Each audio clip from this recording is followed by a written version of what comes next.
Hi friends, শুধু ভিউটা দেখো তোমরা, খুব সুন্দর ভিউটা দেখো। কমেন্টে জানাবে ভিউটা কেমন হয়েছে। কত সুন্দর দেখো। এটা হচ্ছে বুদ্ধ পার্ক।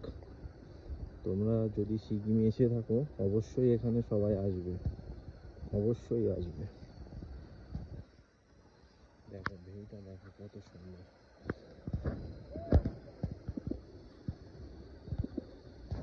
এবার দেখো ভিউটা কি সুন্দর, অসাম অসাম। দেখতে পাচ্ছ কত সুন্দর লাগছে। তোমরা সিকিমে আসলে বুদ্ধ পার্কে অবশ্যই আসবে তোমরা। উপর থেকে নিচে চলে আসলাম, এটা হচ্ছে নিচের ভিউ। নিচের ভিউটা দেখো।